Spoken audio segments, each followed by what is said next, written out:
Yo, what's going on? What's going on? Listen, it's Keith Everett, Real Estate Diddy. I'm right here at the Simple Sexy Flipping Conference. I gave 10 ways on how to find off-market properties. If you're somebody trying to learn how to use the bank, find private money lenders, and knowing how you can fund the properties, you need to be here.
I would definitely recommend this event to anybody, especially if you're looking to get started in this business, because sometimes you just don't know where to go.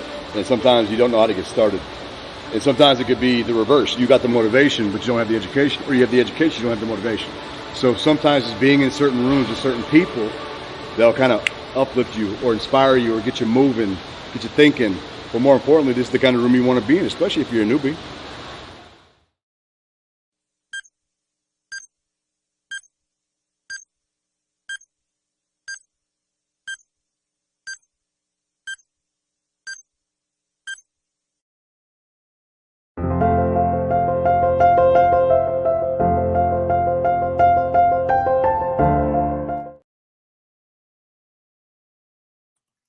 What's up? What's up?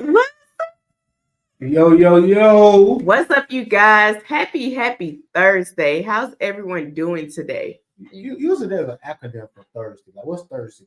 Thursdays? No, thank you, Thursday. What's thirsty, but and drink some water. Thirsty Thursday. That's more platinum.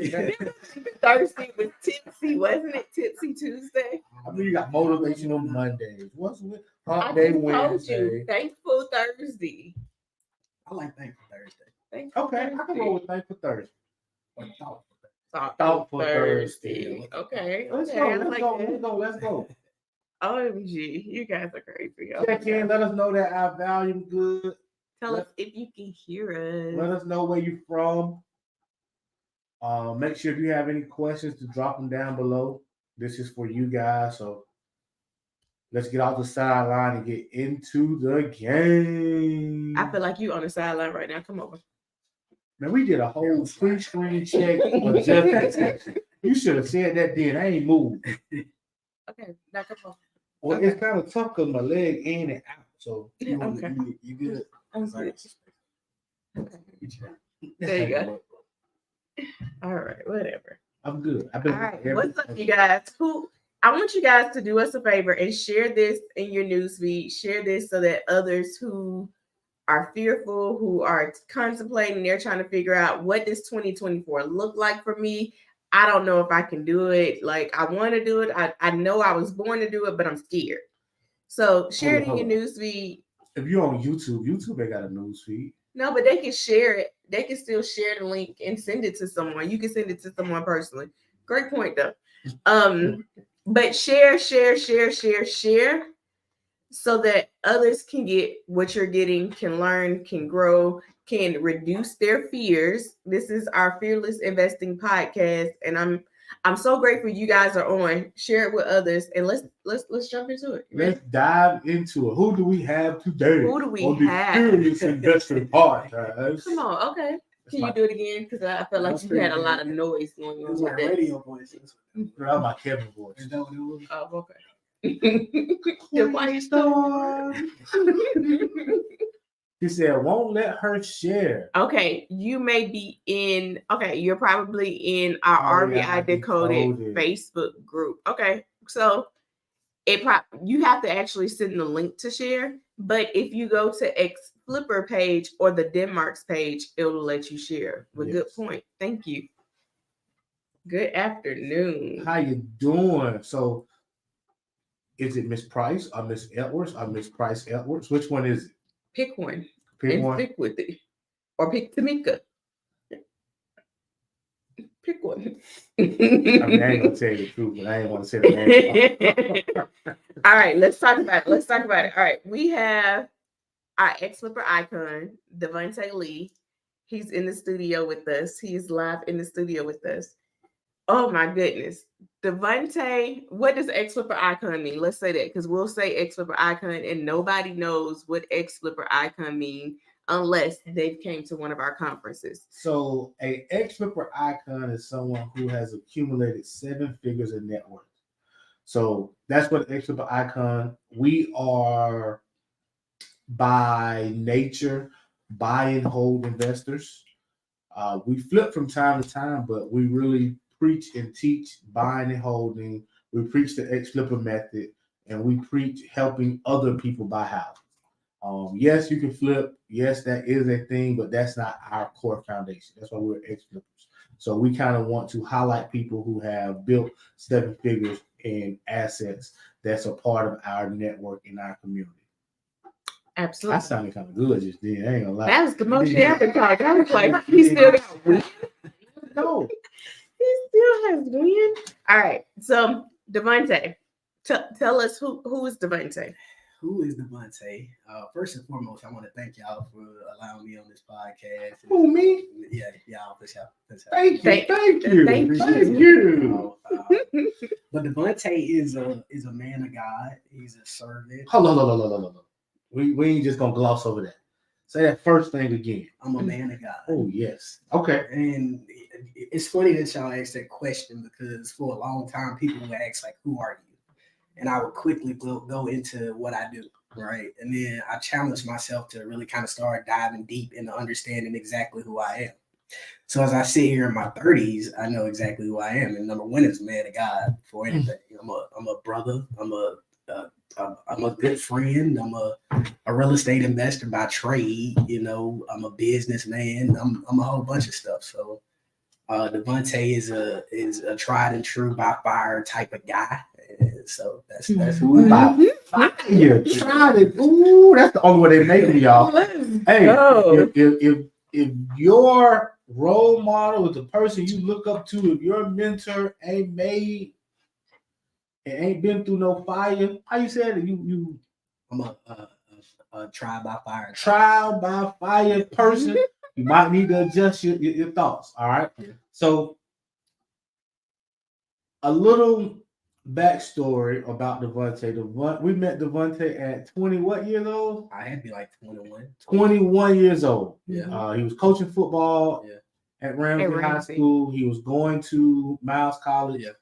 And at that time, I was doing a lot of physical stuff in the house, which I do not advise anybody to do. Let's break that down a little bit more instead of in the house. He was the contractor for our rehabs instead of hiring contractors. He felt like he could save money if he did the work himself. So don't do that. We'll get back to that topic later. Somebody just remind me, but we don't go too far back. But Lee would come and help me. Yeah. And he would come and help me paint, floor, whatever I needed. A buddy just to ride around with. with. But he just wanted to know real estate. Like he had a thing for real estate and he had a desire for knowledge that was uncanny. And most of the time, I ain't give him nothing, y'all. It wasn't no money involved. No. It might have been lunch here or there, but it was just, man, let me help you. Yeah. But you got to tell me what you're doing. You got to teach me. And he would not stop coming. Like he would skip class. He would. Oh, Lord. And come do housework with me. And come in the office with me. He would. I'm like, at the beginning of the year, you gave me your schedule. I did. I'm like, sure, you should be in this class right now. I stick to it. And he would call Auntie Ash. They canceled class today. They didn't cancel class the whole week. Y'all know how HBC is. If the professor don't show up in 5 minutes, we pulling out. We pulling out. We get up out of there. You know, they cancel. They cancel every doggone week. Yeah. So and when he was around, it wasn't no ex Flipper Academy. It wasn't. It was just him helping me giving him game, and just personally, I'm amazed to see what he has blossomed into, what he has accomplished, what he actually listened to, y'all. Because at that time, I ain't gonna tell you I knew everything, but I was learning. I had some properties, and I would say that the knowledge that he gained, kind of just being around, and the things that he put into us, because he was the one who actually made us say, "Hey, we might can coach this thing," because of his success, because of the things that he was doing, and we were taking it for granted, but he was taking action. He was definitely taking action. All right, so I got a question. Then I'm gonna let you go after that. Okay. Give me your background, not your background, but more so your upbringing, your parents' background. Did you come from money? Did you come with a silver spoon in your mouth? Kind of give me that background. Either one is fine. I just want them to understand who they listening to and who they talking to. Yeah, no doubt. I'm gonna be transparent with y'all. I'm grateful and I'm blessed, and I didn't realize how blessed I was to grow up in a 2-parent household. Ooh, You know, I was having a conversation with somebody maybe about like 2 weeks prior to that being the cheat code, right? And what that means is that gave me the ability to, no matter what I did, right, I always had my mom and my dad in my corner, right? Whether it was from like playing football at a early young age, or when I would get in trouble, right? The power of togetherness, right, is what set me apart. And I didn't realize how privileged I was from that. So I ain't gonna sit here and be like, yo, I was poor. And yeah, no, your story. Like, so I was privileged to have, you know, a real good childhood, and, you know, to go to a private school, graduate from John Carroll in 2011. Okay. But from that, what really kind of sparked me was my dad being an entrepreneur. Ooh. Yeah. Okay, tell me a little bit about that. Yeah, so my dad, he owned probably about like 5 businesses at one point. He owned a copy machine renting and fixing business that he would flip copy machines. He would flip copy machines. Okay. Yeah, ATC business machines. My dad was a guy, right? I knew I wanted to grow up and be like my dad. He owned a limousine company. He owned a recording studio. He was a part owner of a recording studio. He owned a club at one point. I think he had started a barbecue joint. I'm sure. Yeah. There are plenty of businesses that your dad did that you had no idea. Yeah.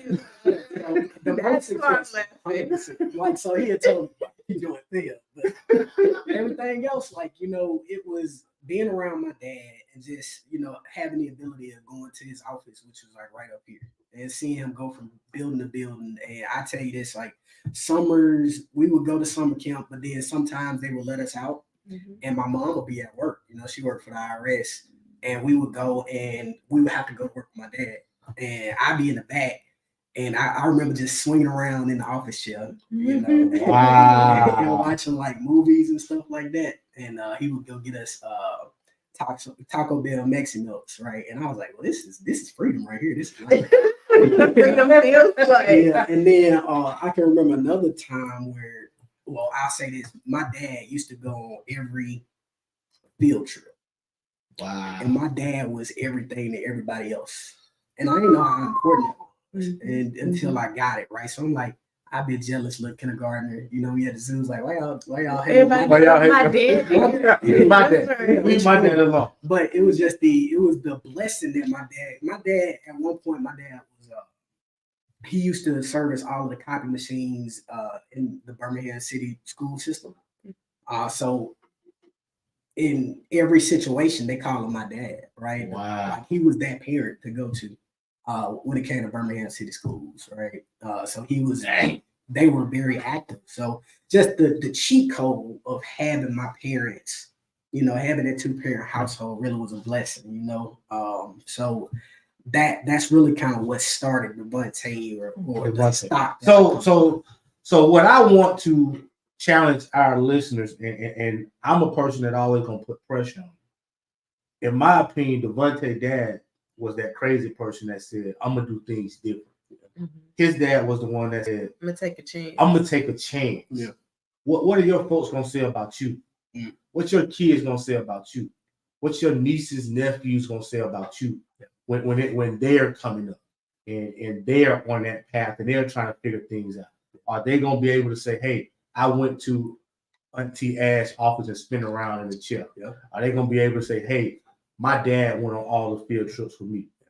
So understand that I give kudos to your dad because he took one for the field trip. For the field trip, that's big. I only go to office. But for taking that chance and wanting more, not only for himself, but also being able to set an example for his sons. I tell you this, I'm gonna give y'all one more story just to understand how, as I turned 30, I'm starting to see things that I didn't realize when I was younger. That's right. We was on one particular field trip, and my dad, I hope my dad watches this because he needs to hear. He gonna cry because he a big softy now. Okay. But I remember one thing that was very impactful for me. I was probably about 10 years old, and or however, I was in the 5th grade. Okay. Right? I probably was a little bit older, and my dad had won a big contract for something, maybe the Honda plant. He had a contract with the Honda plant at one point or something like that. But he came to me, and it was just a big day. You know how we had a big win day. You just want to share it with somebody. Tell everybody. So he was our chaperone, like he usually is, and he had said it. He was like, "Son, you know," he was just happy, and he was like, "You know, I got this much, or I did this much today," and like I was so well taken care of as a child. I was like, "Okay, well, what we doing next? What's next? Is that it? You know?" But just the ability to not have to worry, right? It set me. It built so much confidence in me. That's all I'm really trying to say is my parents did a good job of instilling confidence in me to the point where I am now. That's what's up. And I would say y'all was having different conversations. Was like definitely. As a 10, 11, 12-year-old, you having different conversations because of the decisions he made. And not many kids that look like us that do what we do get to go to your parents' office. Swinging the chest. It's more like, okay, your parents' employer, because it's take your daughter, take your son to school day. I mean, take your son, take your daughter to work day, but not actually be able to go and physically be in it. Like, you want to know why I can be meek and humble? Talk to them. I got a chance to do both. Because in that same scenario, right, my mom worked for the IRS for 28 years. So I did go to those bring your kid to work days. Right, I was there eating the ham and cheese sandwich from they love office party. You know, they feed employees. Yeah. But then there was a stark and unique difference from going to my mama office and going to my dad. It was structured. Right. My mama working. She getting it in. My dad outside, he working getting it in, but he can stop for a minute. He go hang with me. So like, you know, I'm just grateful for both of them. You know? That's what's up. Man, that was inspiring to me. Yeah. Because I do what I do for my kids. Yeah. I know that one day, they watch all the struggles that I'm going through, all the scars that I get, all the times daddy ain't acting like daddy, one day they're going to be sitting somewhere having the same conversation and saying, man, I remember this. Yeah. I remember that. Yeah. So that inspires me. That gets me a little emotional. I got to take your daddy to lunch for that one, man. Yeah. I got that. My daddy's growing up anyway. All right, Ashley, what you got? Listen, that thing touched me. I can't even talk right now. I see my sister not even trying to look at me. She looking at me. Yeah, that was real touching. Kind of tough. All right, okay. So y'all should know about what was coming now. I ain't gonna lie to you. I wasn't expecting it. So grew up. It was a little off over there. Oh, okay. Yes, that's what I'm talking about. Absolutely. She said, Miss Wallace says, I love this. This makes me push harder for my brand. Yes, that's what it's for. They're watching. They are watching. You will be surprised what these kids watch, what they see, what they feel. They're watching. Like you can tell from Devontae's story that he saw the freedom that his dad had. Like couldn't name it. You couldn't, like, that's a different type of freedom to be able to go to every field trip, to be able to even bring you to the office and you can do your own thing. You play, you got your spot, And it's not pressure on sit right here, do this, only do this. Like, no, it's I see my daddy making deals. I see him closing deals. Yeah. All right, so we're gonna go on after this. Yep. Okay. But I'm gonna tell you what my kids gonna say about us. Yeah. They gonna say, man, when we was growing up, we used to sit in the car so much. We used to go Always look at all all these these houses, and we used to sit in the car, and we Yeah. would fight with each other, and argue with each other. Yeah. That's what our kids gonna say about And us. my mama always working. When we watch a family movie, my mama got that laptop or that phone on the side.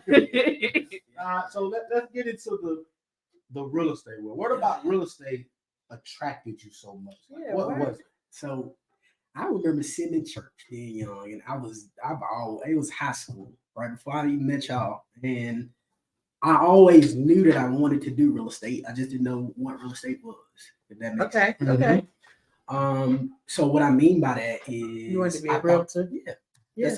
That's what I thought you had to do. And Yeah. to be in real estate, you had to be a real estate agent. Okay. Right? A lot of people think that. Yeah. I talk to a lot of people that's their entry point. That's how they become an investor. Yeah. They first felt like they had to get their license as a realtor, and from there they become an investor. Yeah. So that was my first thought, right? Then I kind of started going, and my brother passed away. Okay, sorry to hear that. I remember that. And my focus had shifted into really coaching football, right? And that's kind of how I got on the coaching front. Got with Coach Nelson, got with Ramsey, and that's how me and you met, and that's how I met y'all. Mhm. And when I did start kind of getting on the road and going and doing the sheet or doing whatever it was, like off of Great Porch House, right? The first house that I started on, right? That was a catalyst for me. And I'll tell you why. And I don't know if I ever shared this story with y'all, but like how incremental, like small things are to really kind of changing your trajectory. You pulled out keys. This is your key. You remember he had about 60 keys. And I was like, this man got 60 keys to 60 houses. I don't know how many it is, but all I want that key ring. The house. I just want to one day have that amount of keys, and like it's kind of like a low key little flex. It's like a humble flex. Because he pulled the keys out right here. Which one going in the middle right here? Let me see. That one ain't working, and I do it now. You know, so I know how it is. You know, it just makes you feel good. So, those keys, I was like, well, whatever this man know, you know, besides football, like I want to know. So whatever I have to do to get whatever information he has, I've always been a why guy, right? And I call it me being a millennial or whatnot. I need to know why things do what they do, right? Don't just tell me they do it. Tell me they do it. You know, you don't have to tell me why. So my thought pattern changed into why does this man have all this? How do I get it? Right? What do I need to do in order to get to this point? And then you introduced me to wholesale. Okay. All right. So yeah. He was young. We didn't start in wholesaling. We tried. It wasn't for us. Well, because we bought every deal that came to us, and it became a ridiculous like scenario where, okay, we got a deal. Okay, we got it under contract, so now we're gonna buy it. Like, no, fire. Yes. So we didn't necessarily wholesale, but we understood what wholesaling was. We dealt with wholesalers. So my advice to Lee was start wholesaling. Yes. To make some money. Make some money, learn the game, and from there, you can be creative and kind of maneuver how you need to maneuver. Yeah. All right. So funny enough, right? Picking up from right there, immediately, I want to tell you what happened after that conversation. All right. Y'all never got this point. Come on. Okay. I immediately went home and typed in wholesaling. Thank God for YouTube University. Absolutely. YouTube was just really kind of starting to pop. And I ran into the Flip Man. And I didn't know who he was until at a closing and you and Eddie were talking about him. Ran into the Flip Man on YouTube. And he started talking about the process, right? So one thing about Devontae is good on the A and the C. Where I get blurry is the B. The B is my blue. Right? So the A to me, right? What I consider when I say the A, I mean understanding and receiving information. Right? C is completing the information. But B is implementation. What are those details that make me complete? Like you gotta start doing that. You gotta make that. So like, but honestly, with wholesaling, it was the first thing that I had the A to B and C. Right, I immediately, like maybe a week after we had that conversation, I went and I was at my parents' house, right, and there was a vacant house literally down the street. And I started talking to Eddie. I'm like, well, what do I need to do from here as far as skip tracing is concerned, right? He had told me about That's Them. So I got on That's Them, which was free at that time, found the owner, and I called him in class. Now, what was I doing on the phone in class? We don't know. I be doing my studies. So. I stepped out of class and I called them. And they called me back probably like 2 days later. And I didn't know what I was talking about. Somehow I got under contract. I got under contract for like $1,500. He was straight talking at the side of his neck. We was like, you can't do that. He's like, well, I told him I could do it, so we got to figure out how I could do it. One thing about Devontae is I've been blessed. I can talk cat off fish truck, man. Like I've been blessed with the gift of gab. That's something that I've always had, right? So it worked in this scenario. It did. I put that house under contract at like $1,500. I actually found a buyer, right? So one thing that we were taught early on is you need to go in there, you need to clean that house up if you want to get it sold. So me and Eddie, we would go in houses and we would start cleaning them up, like physically, like wholesale. So when you say cleaning up, what are you saying? Are you painting? What are you doing? No, like literally going in, sweeping the floors, like taking all of the trash up, and you know, just making it presentable in pictures. Because sometimes a lot of people they can't see the full picture until you clean it up. Because of all the junk. That's right. You can't see it. Until you clean it up. So we would go and do that. And lo and behold, I found a buyer from California. And I think they wanted to buy for like 10 G's. How much you had it on the contract for? $1,500. Okay. So this was back when real estate was like crazy too. Yeah. And this was good old days. Yeah. But I think it's still those days. Keep your thought. Don't not forget that. Yeah. But I gotta say this. Okay. So this is 2016. Yeah, 16. 16 is. Yeah. So understand that at this point, real estate is recovering from the recession, the 08 crash. It's pretty good right now. So real estate is climbing. Yeah. But I want to say, if I could ever go back to that time, I would do things totally different. I would really dive in. I would buy more properties because real estate has totally changed. From then and now. And we thought it was a little expensive. Yes. You took the words out of my mouth. Man. But it was we thought it was expensive then. We were crying about deals like, we can't do that. A year later, that $60,000 house in Center Point turned into $90,000. Like, I just don't feel. And the key thing I want to say was that same time, even though it hasn't crashed, right now real estate is not at a peak. So this is the opportunity that you guys have to get in now.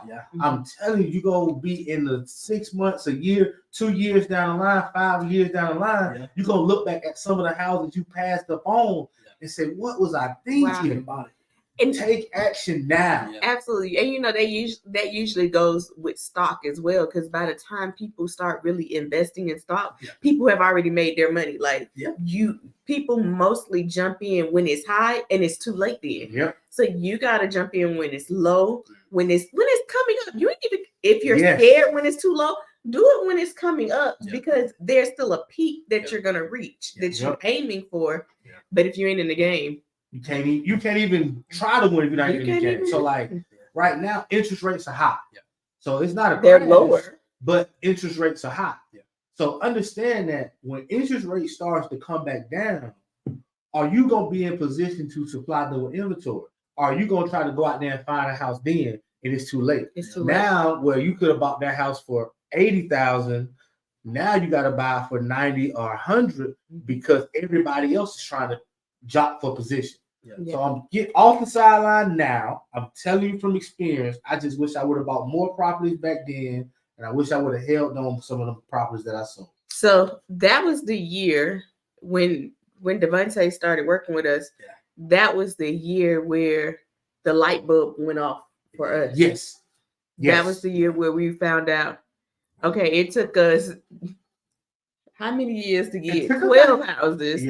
And then that year we got 10. We got 10 houses.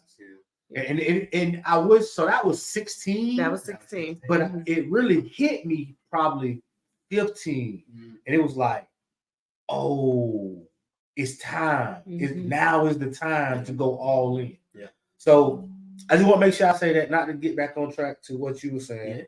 Yeah. You forgot what you were talking about? No, so I did the wholesale deal. Well, I didn't do it. Like, so basically what happened was I found a buyer in California, and they came back and told me that the property had a mortgage on it. Right? I said, oh, that's it. It's over. There's no more. So like, I just dropped the deal. You know what I'm saying? I didn't know what I didn't know. So like, get some education, y'all. Get education. Get some education. But also take massive action. So with that being said, like, I dropped the deal because I thought you just couldn't do it. I didn't realize as long as you buy it over a certain. And I went with, like, I ain't gonna say the title company, but I don't know if they're around or not anymore. But you know, they weren't. They didn't help. They weren't investor friendly. They weren't education friendly. They didn't have time to educate you. Yeah, they were not investor friendly. But long story short, from there, the week later, I got 3 more under contract. Let's go. Like massive action, baby. Yeah, and I remember in that same area. Yeah. And I tell this story all the time. I remember me and Eddie, we used to be just kind of in and out all the time. And my mama and my dad would be like, well, what are y'all up to? You know? Y'all got most of my mama, you know. She was like, well, what you got going on? You know, you always in and out of here now. So, but I was just going and looking at properties, taking pictures, you know, working, really working. Man, success leaves clues, y'all. 100%. Absolutely. The one thing I'll say right now is what I hear from Lee is who you listening to, who you around. Yeah. He keeps saying Eddie. So Eddie was another young, inspiring investor also. One of our mentees. And they were tight. So they was bouncing things off of each other. Yes, and it was all positive. It was all, let's do this, let's grow. But I believe that if we had other people in the office too at that time. Yeah. If you would have connected with one of them other people, you're not where you are. Wow. Yeah. I can feel that. Yeah. You're not where you are because that wasn't their dream. That wasn't their aspirations. Yeah. But because you and Eddie had synergy and you guys always motivated each other, both you guys are successful to this day. Yeah. And the story that I wanted to tell involving him was the fact that when I got those 3 under contract, I still didn't sell them. And I was actually struggling. I was struggling to sell them. And I was angry, pissed off, and I went to him for some motivation. And he said something to me, give me tough love. And I was like, that ain't gonna work, man. And then he bust that chest out on me, you know, in his eye. He's like, look, man, I'm the only one that's made some money doing this. Hey, y'all know me. I'm competitive, baby. So it's like, all right, watch my smoke. He turned that fire up on me. Yes. Like, I found a buyer. And I didn't think it was gonna be real, but long story short, we closed. I made about $6,000, so $2,000 per house, most money I'd ever made in my life at that time. That's what's up. That's what's up. All right. Yeah. So you made $6,000 on this real estate deal. Yeah. Let me detour and ask this question. Why not get a regular job, dude? Why entrepreneurship? Like, you know, went through this struggle, you know, lost the house. Why? You're in college. You're in college. Like, why not just pursue that college route, get your degree, and just get you a good paying job with some good benefits? Why not do that route? Why entrepreneurship? I don't even think entrepreneurship was the goal at that point. Okay. Ooh, I think being a black college football coach by the age of 30, head coach was the goal. 100%. I knew I was going to be a head coach right now. On my press conference right now, talking about your press conference, big dog. Here it is. Talking about winning the swag. So I wasn't focused on the job or entrepreneurship, right? I was more so focused on being a football coach and being the best college football coach that I can, right? The light switched when I had the opportunity to do those things. And I saw that it really wasn't, I be in stat meetings, y'all, talking about real estate. I mean, stat meetings talking about real estate. And the thing I can tell you is I done been in them same meetings, I done been in them same rooms trying to talk about money, credit, and real estate. I don't want to hear that. They don't want to hear that. Compared to you talking to Eddie on this hand over here, he'll talk about it all day. Yeah. But when you get in those rooms, they don't want to talk about that type of stuff. Yeah. That's not what this is about. And I was missing y'all because I could talk that talk with y'all. And I didn't realize that at the time. I remember we had the tax deed thing on a Saturday, and him and Eddie was like going at it, like talking numbers and all type. Talking that talk, we talking football, right? Like if you gonna bring out an outside guy, then they say, we're gonna fan that thing, and I just started talking. I can talk football, Yeah. But then they started talking about, I don't even remember at this point because it's been so long, but it was just like real estate terminology and numbers. And I was like, what y'all talking about? Why do I But feel? it was the synergy and it was the infectious nature of being around those conversations. And I would be in places trying to garnish these conversations and they just wouldn't come about. And I was like, nah, that ain't it. That ain't it. I remember when he went to Texas. Yep. And I'm like, you sure you want to go to Texas? Yeah. He's like, yeah, I'm going to Texas. I'm going to be this football coach. Hard-headed. And I was just like, so you're just going to not do real estate anymore? Like, you had such a glow about you with real estate. And he was like, I'm done with real estate. It's over with. This property, that was the my first house. Division. Division had worked his nerves. And he was just like, bump real estate. And then you did your graduate studies. I did. As a coach. I did 120 hours, probably making like $150 a month. A month. Yeah, a month. I was saying you made 150 a year. 150 a month. Housing the meals. I used to like wait. I used to like pray for what you call it, the loans. Refund checks. Yeah, so I could eat. You know what I'm saying? Wow. Because you like a good steak. Yeah, I do like this. Okay. Listen, if y'all got any questions Okay. for Lee, make sure you ask them. We can't go in every detail about everything. So if you got questions that you want to ask, make sure you ask them. He's available. You got questions for us, ask your questions. What I kind of want to fast forward to is, what does your current portfolio look like? Yeah. And how did you acquire them? Or what was your strategies to get them? It's a good question. Right now, currently, I own 16 units in the Birmingham area. I started out with a bunch of owner finance deals. At one point, I was hold on. What is owner finance? Owner financing is the ability to garnish financing directly from an owner who, basically, long story short, to make it easy, is when a person owns a house free and clear and they're willing to hold a note for you, right? They're willing to be the bank, essentially, instead of you having to go and get financing from the bank, right? It's a lot easier to qualify for that way. Okay. All right. So I tell you this, I give y'all, I'm a deal guy, right? I'm a deal junkie. So I tell you what, I had a guy that came to me with about 8 houses out of, he was out of Utah. Okay. Older fellow. He was looking to get out of Birmingham market, and he was a tired landlord. Right, Okay. He had some properties, so he ended up getting some wholesale. Reached out to some wholesalers, and his son reached out to me. We had a conversation, and my first mindset was, let's wholesale it, let's make some money. And then I started thinking, like, let's say we even start like buying some of this stuff, right? Like, I was making money, right? I ain't gonna lie, y'all. I crunked up the wholesale. Yeah, no problem. You did. Okay. You did. All right.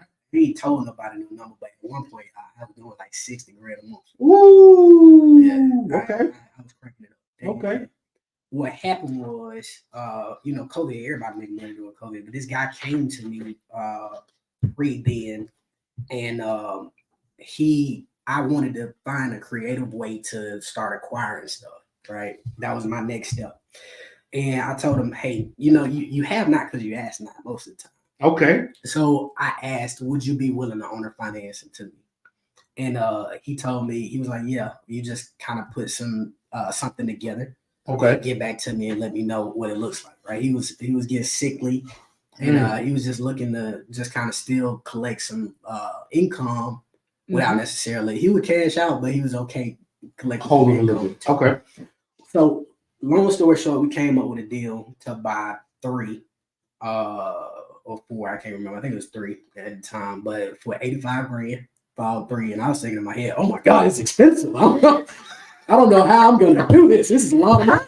put this together. Okay. Yeah, so he 85,000. I think it was for 3. 100% owner finance, no money out of pocket. Close whenever. And 2 already had a tenant in place, and then 1 was vacant. All right. Wow. Yeah. Hold on. That's a sweet Gotta break deal. that down a little bit. You own a finance, 100% owner finance. Yep.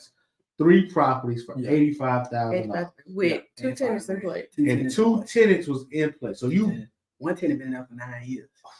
So you bought 2 cash flowing properties. So you made money when the next 30 days you made money. How much did you give him?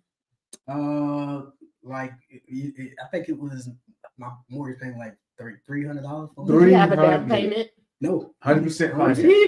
No down payment. Yeah, I think my monthly mortgage is like $350, $300, something like that. Okay, so what did you do with the other? You have not because you asked not. You asked not. You asked not. Ask the question. You gotta ask the can't question. be afraid to ask the question too. A lot of the time, people are afraid to ask people for the things that they want. But I ain't never been afraid of that, baby. I'm gonna ask. Okay. I'm gonna ask. So did y'all sell the other 5 properties? So I had one more that I was gonna end up wholesaling. It didn't work out. But that was the start, right? That was the start. Now your brain's turning. Oh yeah, like I can do this thing, right? So I'm back to wholesaling. Wholesaling was the key. So what was your fear before that? Yeah, what was your fear? Just the price. The price was your fear. The price of getting into those, and I don't even remember what it was like 20 something a door, 28 grand. Like I laugh at it now, but as far as was it worth it? Is that what your fear was? Yeah, I was afraid. No, I was afraid of the number, and we got to talk about that, right? And when we start talking about fear, because as I got down my road, I started to understand you can't be fearful of the numbers. The numbers literally stop us from doing some of the great things that we can do because we're afraid of how big the number is. But it took me to get to a certain point not to be that way. But at that point on that deal, I was afraid of it. I was afraid of the numbers, but I did it scared. Did it scared? Let's go. One type of agent on the trademark. Go. Do it scared. Okay. Scared. All right. So I remember is this the same package to where you came and you was like, hey, how do I get these properties without using any of my own money? Was this another set of deals? It felt like he started getting on the road with packages because I remember one package you say you sold. Yeah, I've been talking about that. So understand. So like, to be transparent, we talked to Lee. Yeah, Lee's his own person too. So he gonna come when he really needs something.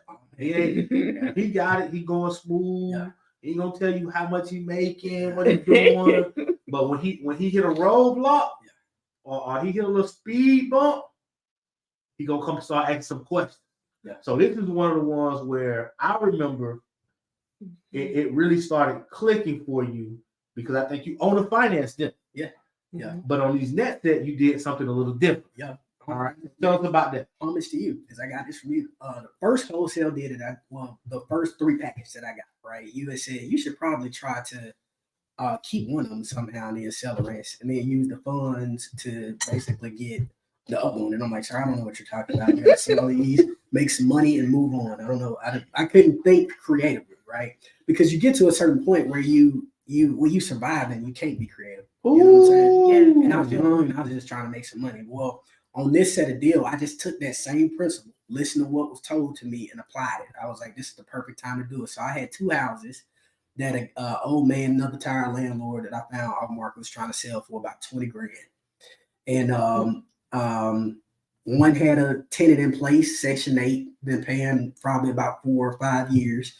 The other one was it needed some work, right? But not a lot of work. Right, it needed some Vontae Lee work, right? I can get in there and get some cosmetics, some cosmetics, right? And so I had another buyer out of California that came, and they was like, well, we'll take this one. We don't want this one, right? They wanted a Section 8 house. They wanted a Section 8 house, and so I said I came up with the idea. I was like, okay, you know what? You want a Section 8 house? I understand. We can give you that. If you buy the Section 8 house for 25 grand, we can do the deal. right? It's a smoking deal for them. It's a Section 8 tenant in there. They've been there forever.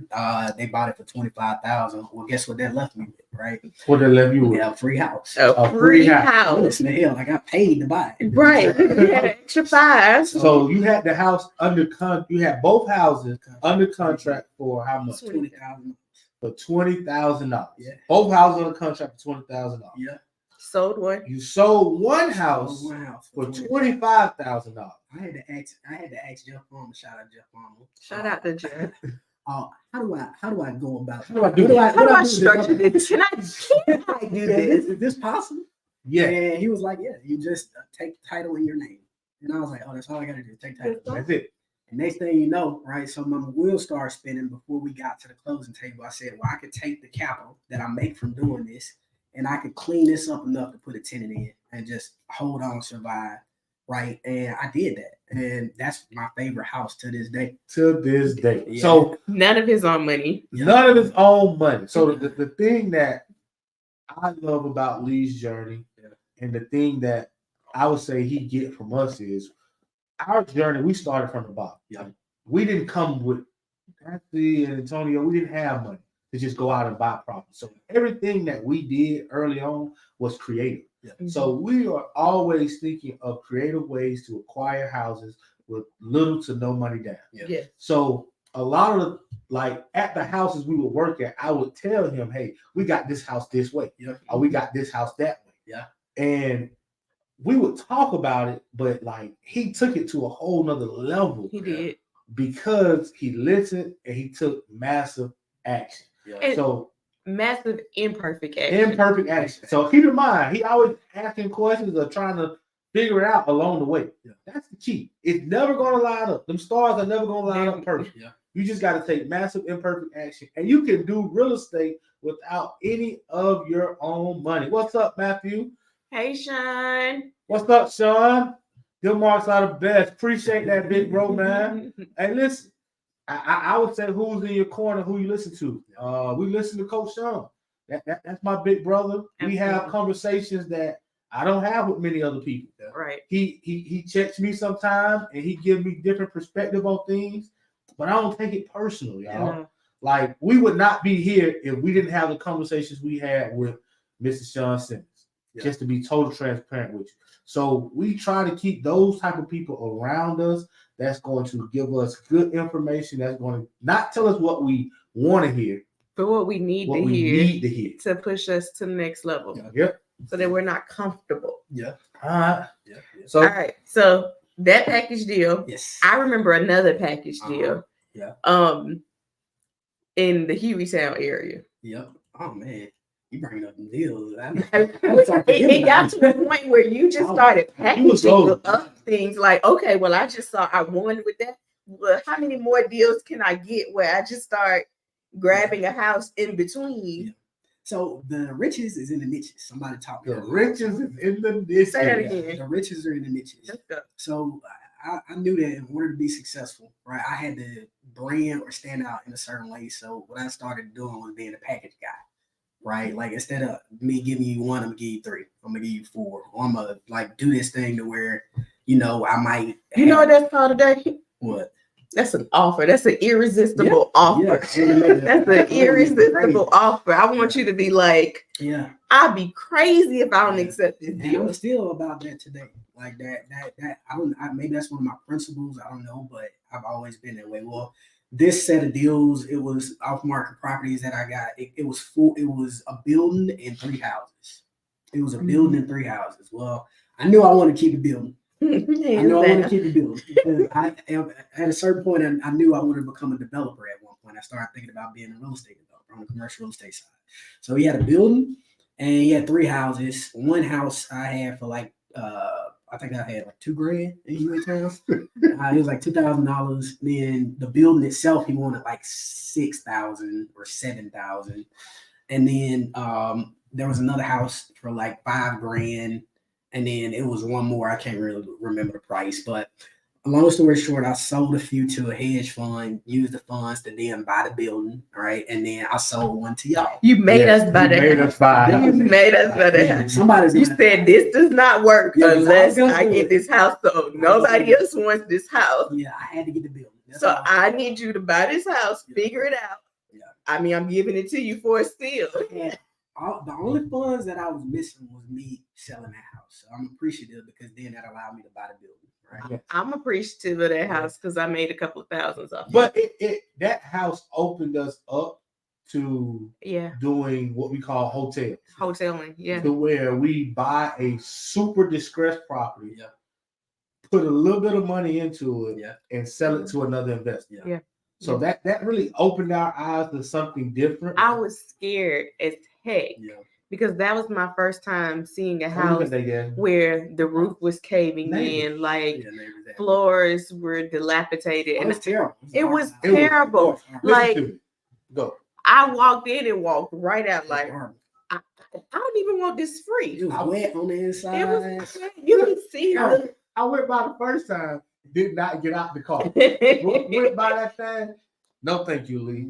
Lee, I can't help you on this one, bro. Lee had pulled up at the office. He said, "I need to talk to y'all." Now Yes. listen, Yeah. you gotta buy this house because Yeah. it doesn't work. Yeah. So I'm here to tell you, even I am afraid at times. Okay, so fear is natural. Yeah. But we pushed through it. Yes, we do. We purchased it. That helped Lee out. He got his building Yes. for free and clear. Yeah. We used the gap. We, We used the used private lender. We used the private He lender. made some money He made on it. some money. Yeah. And then the Yeah. investor that purchased it, They She ended up made making some money. money So on it it, was like, actually a good deal. it was a good deal all the way through. But that's how beautiful real estate is, right? I remember going on a leadership retreat and they asked, well, me and my buddies, sometimes we do leadership retreats like in remote places just to constantly push us to be better.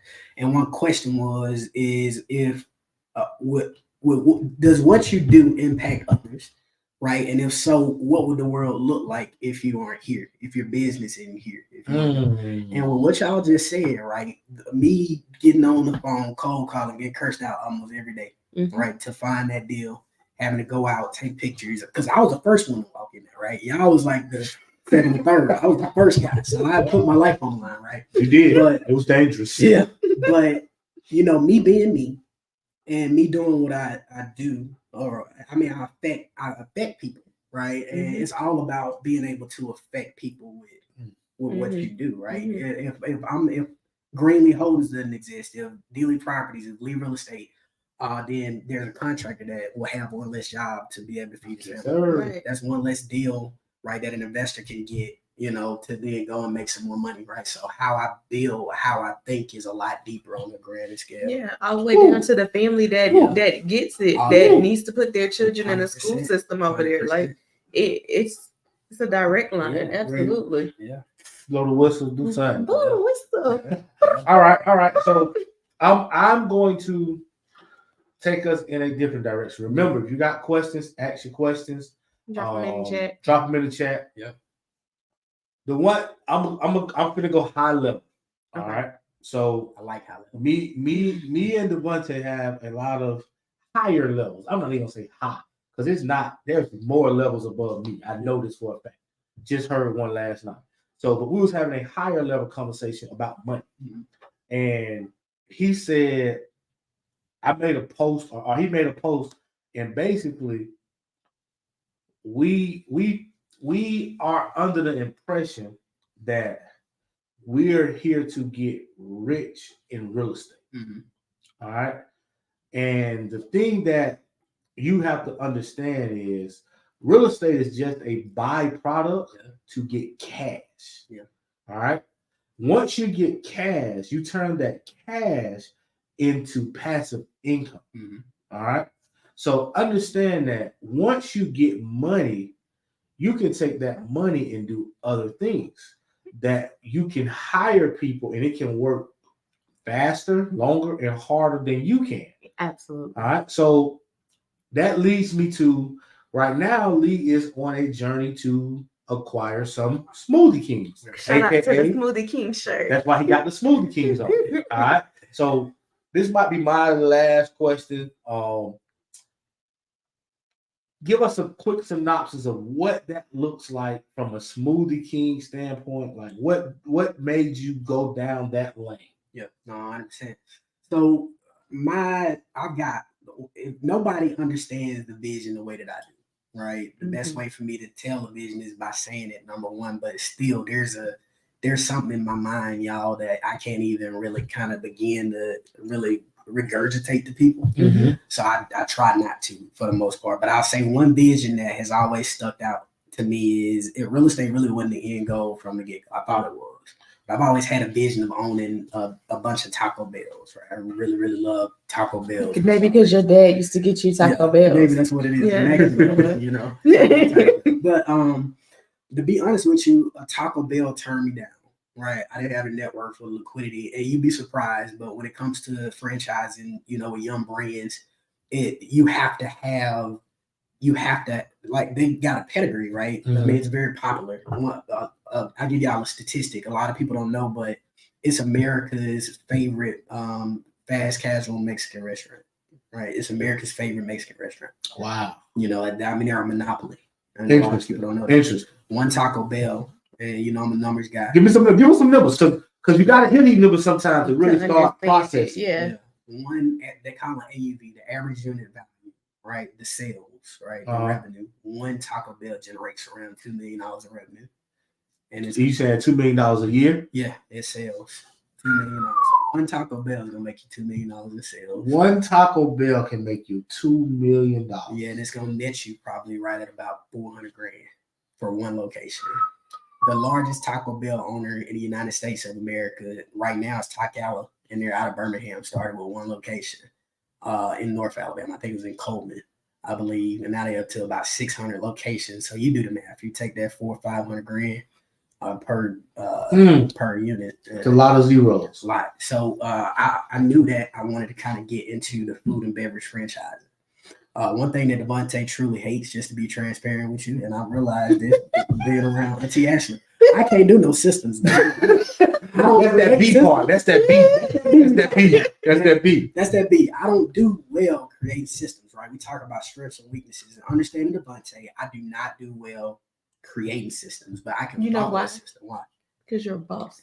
It's hard for any boss to follow systems. Now they may create them from time to time, but to follow it, we're the worst workers. I'm the worst worker. I can create a system from A to Z, and then when it's time for me to jump in, I do E, and I'm like, I'm out. Yeah, I did it. So, like, what allured me to Smoothie King, right, was the low barrier to entry. Right. Okay. Smoothie King, just to, if anybody is ever interested in, don't worry about Birmingham, because I got Birmingham, man. We got that unlocked, but y'all but it's $100,000 liquid, and then the net worth is like $300,000.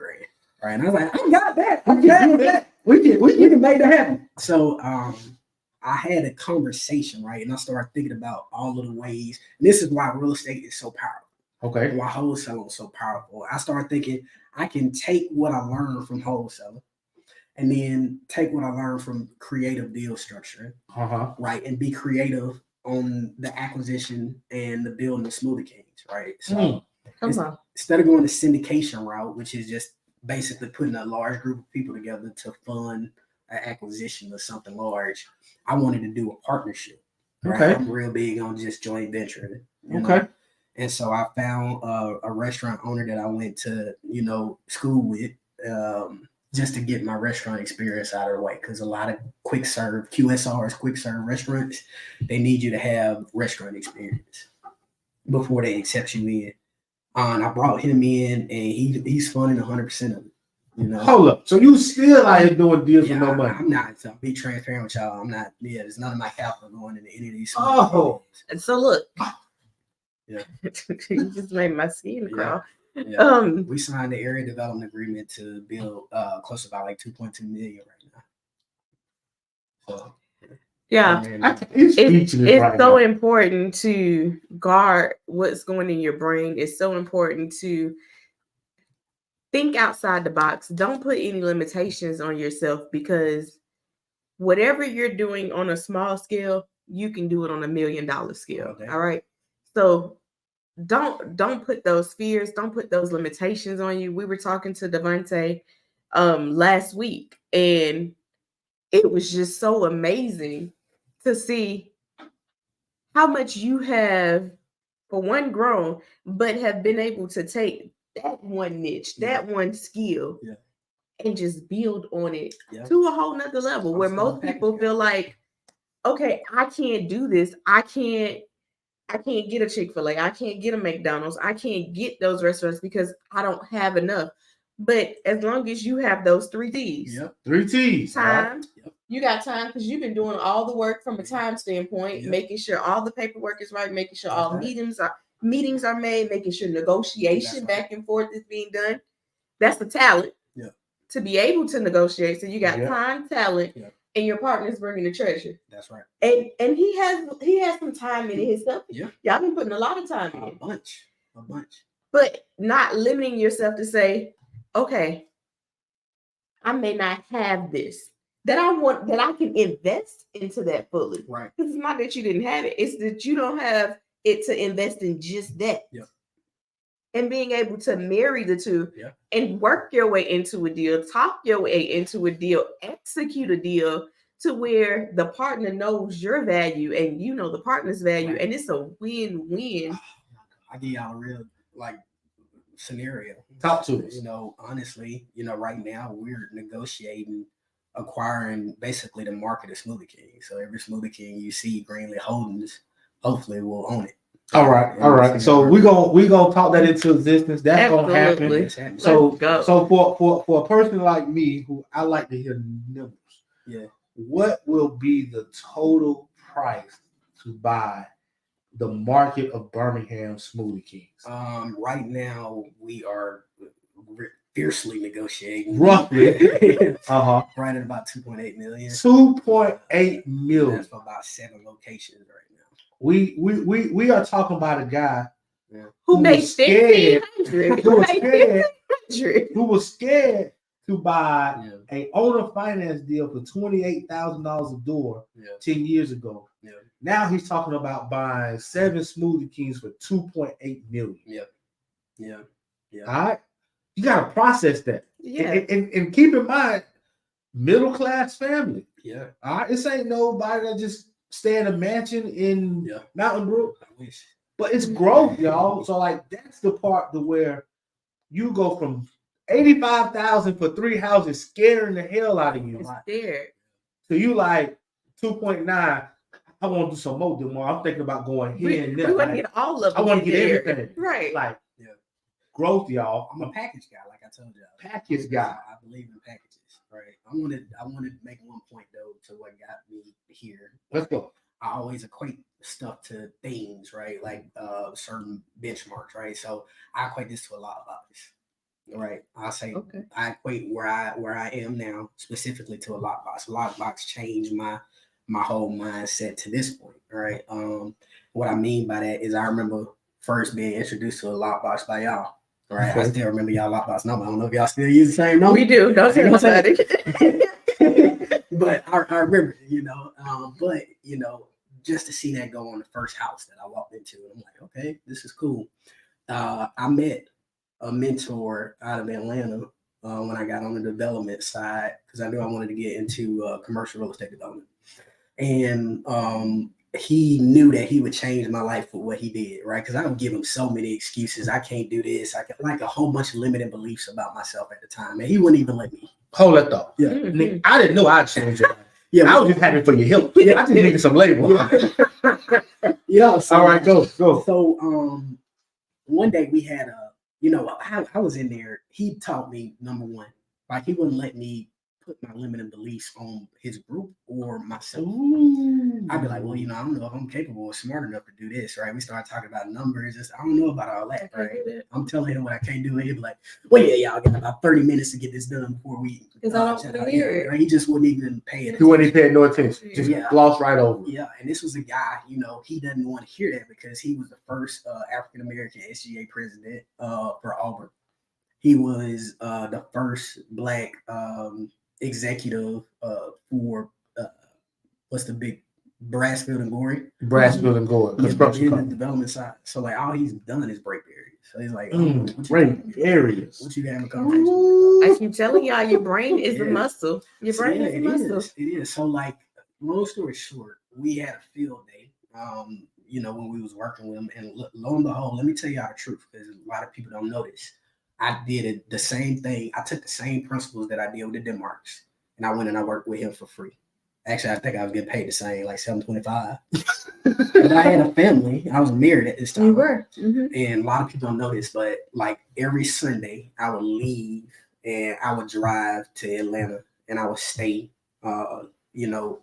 for that whole summer. I still don't have a job. I only got like 8 houses at this point. Only. Right? I only have 8 houses. houses. Who you listening to? I only got 8 houses. So when they ain't, I'll say this, right? That's my livelihood, because I'm not wholesaling as much, because I'm like, okay, well, I'm gonna sacrifice right now so I can go learn and be better, right? So I would drive every Sunday up to Atlanta and I would stay there till about Wednesday or Thursday. And it was so invaluable, everything that I learned. I met Brandon Rule, like a whole bunch of just heavy hitters, man. But just to fast forward, that was my sacrifice. That's why, where I am being rewarded because of the sacrifices that I made, Ooh, sacrifice. Like for free. I would have to pay to be there, actually, because I would get a hotel room, and I spent probably about like $15,000 in hotel rooms just being up there.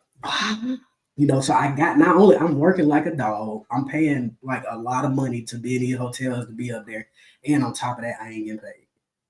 But I knew that's all I knew. Would you trade it in? Would you trade? No, I'm gonna do it again. I want to do it again somewhere, but I'm getting older now. So I just have to do. But I'll say I just want to jump. In that time frame, he taught me to never be afraid of the number. We always are afraid of the number, but that number, right, it's just a number. It's a number on paper. Like, you can't let it fool you. So to really pound it into my brain, we had a discovery day on the outside, so a field day. So we went to downtown Atlanta, and we had been talking about projects like the whole summer. I'm like, I'm a boots on the ground type guy. Y'all know me. And so we pulled up to this building, right? 14-story office building, downtown Atlanta. Old downtown, like, back the Commerce downtown, right near Olympic Park, Downtown. Yeah, real downtown, not midtown, downtown. And it was a hobo sitting outside the building. It was a hobo basically like chauffeuring us in to the parking lot. And then there was another hobo laying outside the front. So we done walked over, and that stuff don't bother me. And I had like 3 of my other basically workmates. And my mentor was like, Lee, go and put this code into this lockbox. And I immediately went back to the first time I put the code in the y'all lockbox. I'm like, it's the same thing. And so I'm like, man, this ain't gonna work, man. This ain't this man building. We over here wasting time, in my mind, right? That's them limiting beliefs, right? So I go and put the code in. It's a lockbox on a $15 million building, right? In downtown Atlanta, it's a lockbox on there. Yeah. A lockbox. A lockbox. The same right? thing on the $1,500 house. You get what I'm saying? So, and I put the code in, and it opened. And at that point, my life changed. My life changed because what I realized is the concept is the same. The concept is the same no matter what you do. The foundation, the concept's always the same. So, then walk in, and I start thinking to myself, right, nobody else has this opportunity right now to walk into a vacant office building in a major metropolitan in the central business district, right, of probably one of the best. It's probably the New York of the South, to be honest. Yeah, it is. Right, and my mentor owned it, and he in his 40s. Wow. You get what I'm saying? And it changed. And if he could, why not me? Why I can't do it? So I started. And then he made us take ownership of, man, we was doing portfolio roll-ups, sending to Blackstone for like $1.5 billion worth of development costs. Like, it literally changed my perspective on dollars. I remember one day we had a party or a get together because we had a GP coming in. I'm sorry. A GP? What's a GP? A general partner. Okay. So basically, a partner that has a say-so in you doing the deals, this person has a lot more responsibility than a limited partner. Okay. Well, this guy he wanted to be a part of the general partnership, but he also wanted to fund the deal too. Okay. So he gave us a term sheet. A term sheet, for those who don't know it, is just basically a bank sheet saying what you're approved for, right? Okay. Or what we will. How much we gonna fund? He brought out about 280 million as far as the term sheet is concerned, right? And we literally set it on the desk, and I looked at it, and I was like, "It's the most numbers I ever seen in my life." That was him funding the debt, and then he still is gonna bring his side for the GP. Right, he funded the debt, right? And if you think about it, and so it was a word that came about too that I never heard of, and now I get it, right? I was doing it, but I didn't even know what it was. My mentor said he probably did this off of a jumbo line of credit. Yep, he probably did this off of a jumbo line of credit. I was getting line of credits off of all these little creative houses I was doing, and that was my little jumbo line of credit. That was what he did. When that sparked, yeah, you decided to do what? I went right ahead and I started cash out refinance. Got you some lines of credit, and then that's kind of what brought me into doing the auctions and stuff like that. When I saw that jumbo line, or when I heard about it, I was like, "Yo, this is okay. I see how they playing this game." Yes. Well, just to lead that in the where I am now. Now I look at, I'm humble, but 2 million is a little deal. 2 million is a little deal. Anything from 2 to 10 is a little. Anything from 10 to about 30 is medium size. Anything from 40 above is a big deal. Let me say something real quick. Let me say something real quick.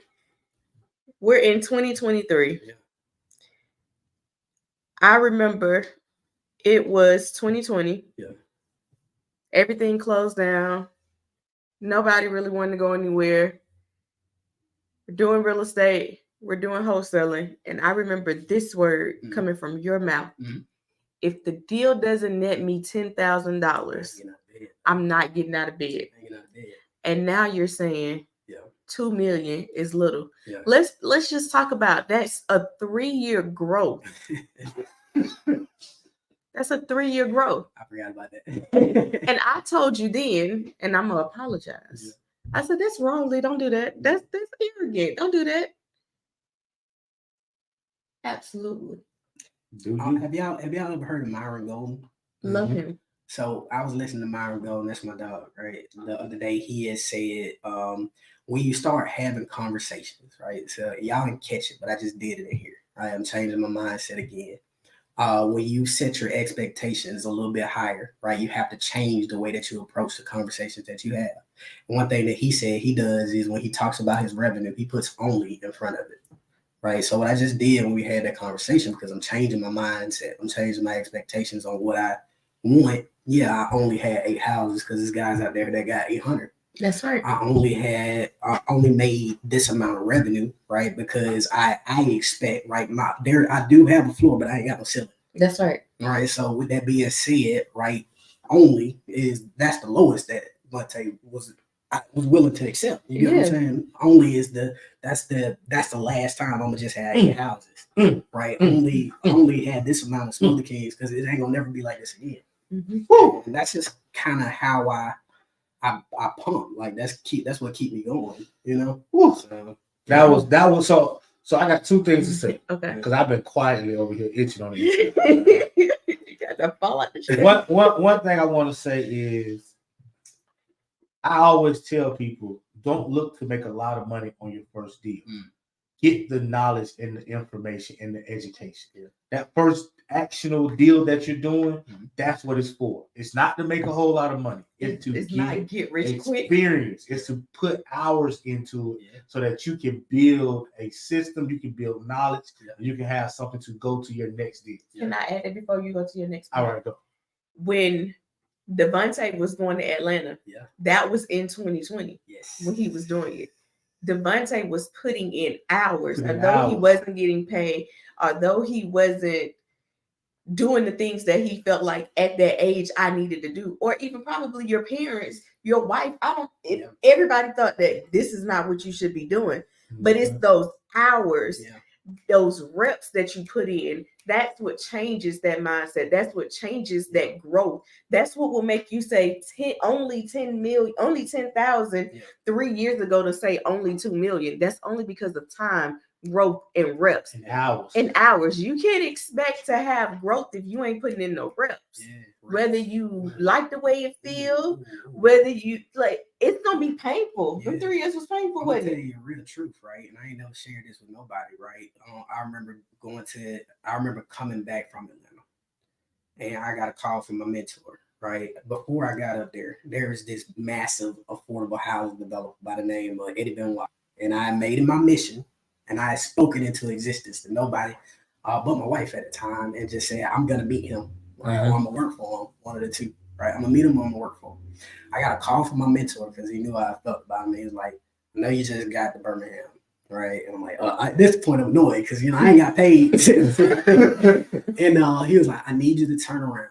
Like, it's going to be very beneficial for you, right? So, that lazy bone, right? Or that lack was like, man, I ain't staying you. I'm finna stay home. But it was just something in me that wouldn't allow me to do so. So I left my wife. I got back in the car after just getting there, and I turned my butt back around because I didn't know. I knew opportunity lied on the other side. I didn't know what it was. Didn't even know what it was. But if he was calling you, it was important. Yeah, but I was so angry going. I was angry because it was so much that I had to fight against, right? In reference to not just the outside stuff, just me. Inside, yeah. I had to fight me. So I cried. Honestly, just to be transparent with y'all, I cried in the car. I cried in the car on the way up there. But it was just because of the pain that I had to go through. But I didn't realize that I was building up calluses to make me be successful, right? So when I say trial by fire, when I got to Atlanta, we walked into Davidoff. They still had Davidoff in Buckhead. And my mentor always on the phone. He's like, hey guys, look, you need to hurry up. Mr. Benoit's in the back, and he's ready to he's ready to sit down with y'all. And so like immediately every thought that I had like went away. I was happy at that moment because now I can have a conversation with, like, this man got 3,000 affordable housing units, right? He's doing the Southtown projects, right? Like that's his deal, right? I got a chance to work on that. And to be able to have a conversation with him one-on-one, it was like life-changing. So if I had felt sorry for myself, right, and decided to stay home and really listen to really the enemy, right, I wouldn't have been able to experience what I experienced in having a conversation with him. And one thing he taught is you want to get around somebody that will exploit you for your brain. Because once you leave them, once they leave you and once you leave them, they can't take your brain away from you. So that's your property now. That's your intellectual property. There's nothing more important than intellectual property. And that's why we fight over data right now. Because that's what it is, intellectual property. So like here's another level. Hold on. Missed it. All right. So we're gonna wrap this up. Okay. And I gotta tell this story. Okay. So your aha moment was going into that building. Yes. And yeah. See, I'm gonna tell you my aha moment. Yeah. My aha moment was 2015. We in the middle of our first flip, and we go down to Miami for a conference. It was a hard money conference called 2016. Yeah. Called Pitbull. Yeah, and at this point, I was going down there. No, that was 20. Yeah, that was 2016. That was 2016. One of them years. Yeah. I'm going down there and I'm thinking, hey, I need to get relationships with some hard money lenders so I can do me 1 or 2 flips. That was the goal. Every time we go to a conference, we have a goal. What are we going for? What are we going to leave with? And the mission is not done until we get what we need. That's good. So we get down there and we're in this big hotel and we're networking and we're talking and we're doing what we do. We're still young at this point. This was graduation for you, Yasmin? Who graduated? This was Ernest's graduation. No. Okay, go. All right, so we do what we do. And I'm talking to owners of banks. I'm talking to owners of hard money companies. And I'm down there and I'm like, hey, I just need $100,000. That was all I needed. I just need $100,000. And when I tell you, them people laughed at me and they made me feel so small. Wow. So they say, sir, that's all you need. We don't do it. If it's not a million or more, we're not lending anything. And I'm looking like, oh my God. And they were like, No, these are our private funds. Yeah. These are our private funds. Yeah. That was about 2-3 weeks after I got laid off. Yes. So we just thought, we're gonna do real estate full time. We already got the plan. I got laid off, and we were so motivated. We dropped immediately. Literally, I'm sitting in this beat because it's a couple day conference. Probably about day 2, I'm sitting in this. First of all, we couldn't afford to get to the conference. No, they gave us a deal. We could not afford to get to the conference. We couldn't afford for both of us to go to the conference.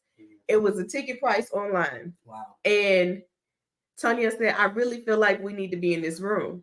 And I was like, well, the way my bank account looked and the way yours looking, these tenants ain't paid. I don't know what we're doing. That'd be the worst. Tonio got on the phone and he called them and he asked them if he could do a 2-for-1. Yeah. And they said yes. I'll let me do it, Shelby. No, They I'm said shooting yes. for shot. You gotta negotiate. And we got there. We got there. So we're sitting in this conference by day 2. Yeah. I'm literally asking God, why am I here? Like, why have you brought me down here and embarrassed me, right? People? Like, because keep in mind, I have 12 properties. Yeah. I'm Antonio Dilmar. And I'm the man. In your circle. I'm the you're man. a big fish in your circle. I'm the man. Listen to me. I'm the man in my head, in my circle. And I get in this room and they are laughing. It wasn't like like I can't believe you're even talking to us about these. Like, step your game up. And I'm looking like, God, why have you embarrassed me? Like, why have you brought me into this circle? And these people talking about money I've never thought about. I've never even processed $1 million in my head. Yeah. To be people be laughing at me to ask for 100,000. After that conversation, after that conference, the conversation started to change. Ooh. We started talking about how can we become the bank? Yes. How can we be the lenders and not the borrowers? And that conversation changed. Yep. So that's how, when you see Denno's funding and you see us funding deals, you see us brokering deals, that's how that came. It came from Pitbull. It came from being in there. It came from being connected with the lenders, being connected with the borrowers, like just being connected and realizing that you don't have to always physically buy real estate to make money. Right. There's so many ways to make money when it comes to real estate. Yeah. You just need to learn it. Yeah. You just need to put in some hours. You need to put in some time and just do it. I'll say one more thing. Close us out. What you got for us? So for me, right, how I do things now, right, is, or how I be around certain rooms, right? We talk about getting in the room. Y'all do a fantastic job, as far as putting on events, putting on REI Live. Thank you. Y'all got some sexy flipping conference coming up, so make sure y'all Simple Sexy Flipping Conference coming up.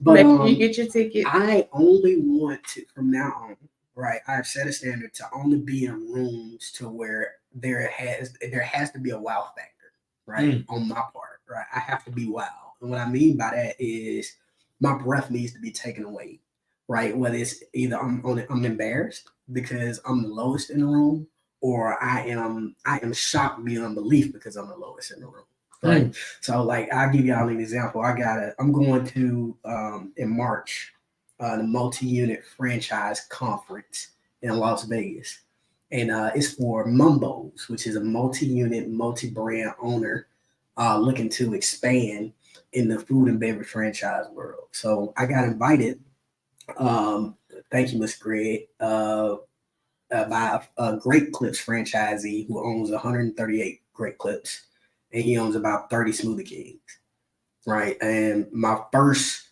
shock came from understanding value, right? And I remember going to Rod Khleif's multifamily boot camp, and I would hear guys be like, "Oh, I got 300 units, I got 1,000." I was like, "Well, I got 3." But it was like, I only want to be in things and places to where I am wow, right? Like my breath is taken away. Like I'm speechless. I can't even start to think about what's going on. And like some of the people that'll be there is the Flair Restaurant Group. Who is the Flair Restaurant Group? The Flair Restaurant Group is single-handedly the largest franchisee in America. They own about They own about 400 Pizza Huts. They own about like 200 Taco Bells. Hey. They own about they own, I think Hey, they big own, time. yeah, like 1,600 units of. I just told y'all just kind of some of their revenue, but I'm gonna say this: even going to Smoothie King's franchisee day, right, Discovery Day, I was sitting in front of, behind a group, great men, and you know how some people just be itching to talk to you, like you can see it. And then he's an old man, just dusty as he could be, you know, had jeans on, you know, he was dusty as he could be, right? Just old school, like money, you know. And I was having a conversation, so I was like, well, where are y'all from? He was like, well, you know, we're from South Dakota. We're looking to build some Smoothie Kings in South Dakota just to kind of pad in our portfolio. And I was like, well, what else are y'all into? And he was like, well, we own 320 Applebee's. I didn't even know Applebee's was franchise. Wow.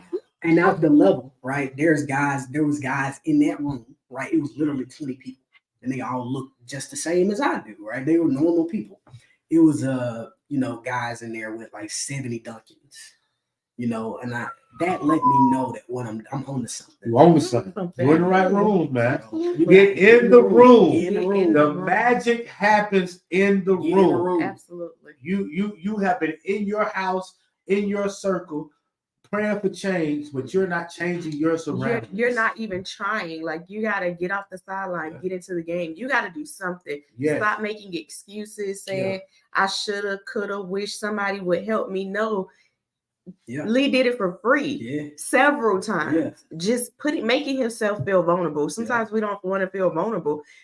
Feel uncomfortable. Like, give to others, because you never know what your brain processes. We say kids taking a lot. You took in a lot. I did. Yes. I did. Forever learning. Forever learning. You want to be somewhere where you're going to be overwhelmed.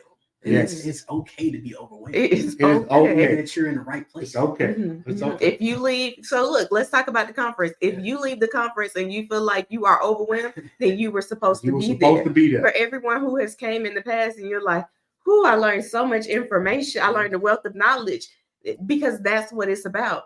All of our speakers are going to leave you feeling breathless because they understand what it is to pass that information. They understand how it's going to change your life, change your family, change your trajectory.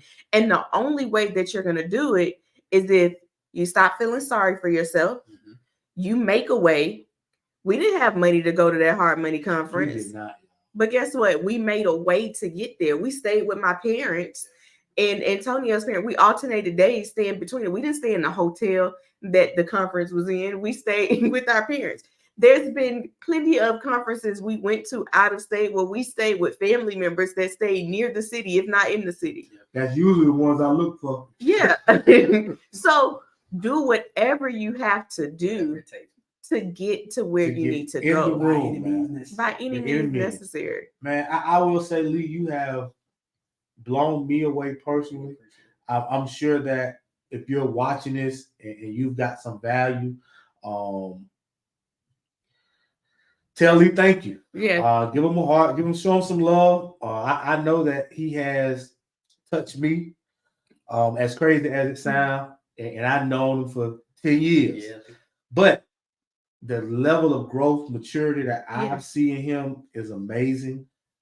So it continues to amaze us. It continues to amaze us. So whenever I want to talk about some jargon stuff, I call Lee, because he's gonna talk. He's gonna talk all that stuff. And most of the time, half the time I'm gonna listen, half the time I'm not gonna listen.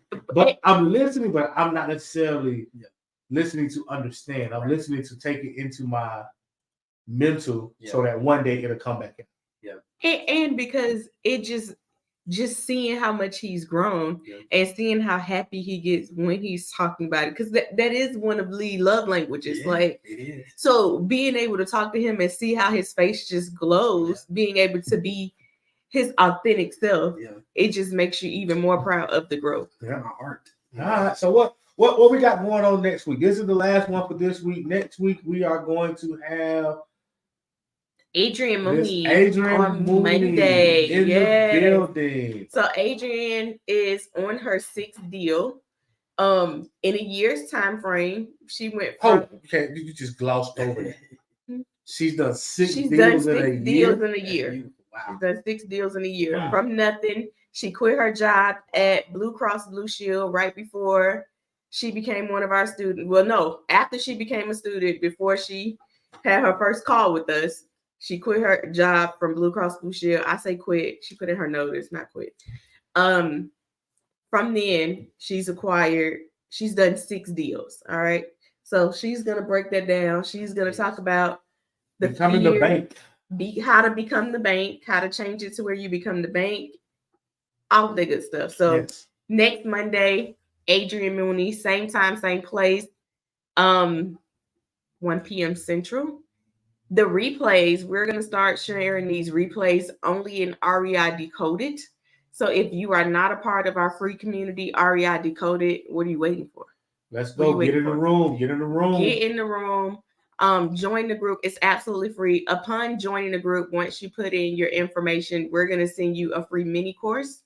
We're going to send you access to a free mini course. So why not learn for absolutely free, but be able to watch these replays to get motivated, get off the sideline, and get into the game. Am I missing That's it. anything? Last thing is Christmas party coming up, but we'll talk about that later. Holiday party, REI Live Birmingham. Can't wait to see saying it you wrong. there. I'm sorry. December 19th.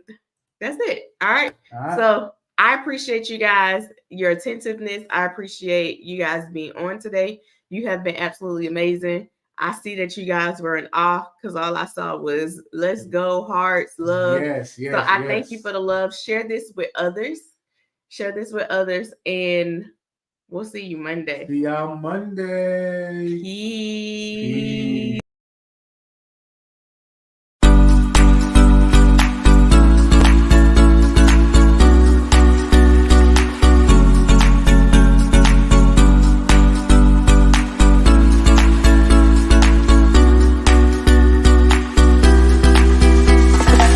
Yo, what's going on? What's going on? Listen, it's Keith Everett, Real Estate Diddy. I'm right here at the Simple Sexy Flipping Conference. I gave 10 ways on how to find off-market properties. If you're somebody trying to learn how to use the bank, find private money lenders, and knowing how you can fund the properties, you need to be here.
I would definitely recommend this event to anybody, especially if you're looking to get started in this business, because sometimes you just don't know where to go. And sometimes you don't know how to get started. And sometimes it could be the reverse. You got the motivation, but you don't have the education, or you have the education, you don't have the motivation. So sometimes it's being in certain rooms with certain people that'll kind of uplift you or inspire you or get you moving, get you thinking. But more importantly, this is the kind of room you want to be in, especially if you're a newbie.